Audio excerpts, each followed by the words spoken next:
Welcome to bird media. నేను మీ Pawan Krishnamurthy. అందుతున్నటువంటి breaking సమాచారం ప్రకారం కాకినాడ జిల్లా, ఆంధ్రప్రదేశ్ కాకినాడ జిల్లాలో పెను విషాదం చోటు చేసుకుంది. సామర్లకోట మండలం వేట్లపాలెంలో ఒక బాణసంచి తయారీ కేంద్రంలో సంభవించినటువంటి పేలుళ్లో 20 మంది కార్మికులు సజీవ దహనమయ్యారు.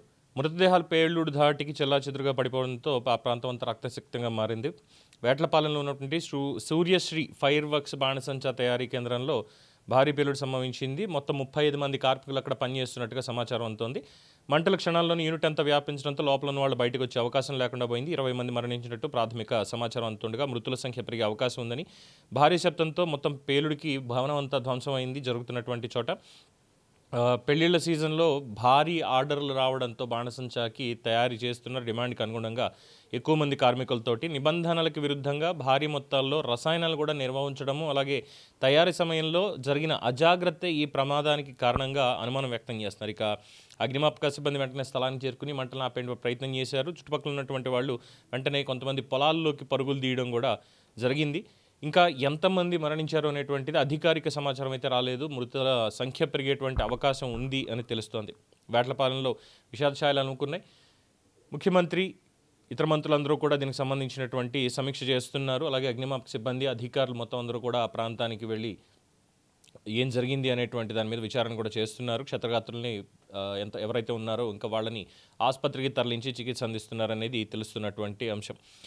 రాష్ట్రంలో ఎన్ని చోట్ల ఈ బాణసంచా తయారీ కార్యాలయాలు ఉన్నాయో, ఆ యూనిట్స్ ఉన్నాయో ప్రతి చోట కూడా దాదాపుగా అభద్రత అనేటువంటిది కాస్త పెచ్చుమిరుతోంది.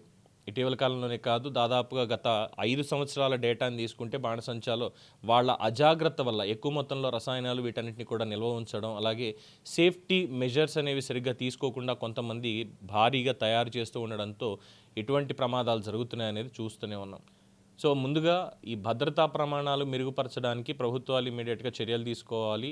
ప్రతి నెల కూడా అక్కడ ఇన్స్పెక్షన్స్ అనేవి జరిగి ఇన్స్పెక్షన్ రిపోర్ట్ అనేది ఇచ్చి అంతా బాగుంది అంటేనే ఆ యూనిట్ని నడిపించాలి, లేని పక్షంలో దాన్ని మూసేయించాలి. అప్పుడే ఇలాంటి ప్రమాదాలని అరికట్టగలుగుతాం. అలాగే ఎవరైతే బాణసంచా వ్యాపారం చేస్తున్నారో, మనం వ్యాపారం మాత్రమే చేస్తున్నాము, ఏమైనా పర్వాలేదులే అనేటువంటి ఆలోచన లేకపోయినప్పటికీ కూడా ఇంకా ఎక్కువ సంపాదించాలి అనేటువంటి దాంతో ఇలా ఎక్కువగా రసాయనాలు తెప్పించేసి డిమాండ్కి తగ్గ సప్లై లేదంటే ఇలాగా అనుకొని ప్రాణాలతో ఆడుకోవద్దు. మనతో పాటు మన దగ్గర పనిచేసేటువంటి వాళ్ళకి కూడా ప్రాణాలే అనేది గుర్తుపెట్టుకోండి. వాళ్ళకి కుటుంబాలు ఉంటాయనేది గుర్తుపెట్టుకోండి.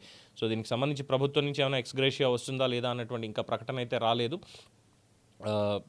మిగతా వివరాలన్నీ ఇంకా తెలియాలి. ఇది అంతున్నటువంటి బ్రేకింగ్ సమాచారం. For more updates keep watching the bird media.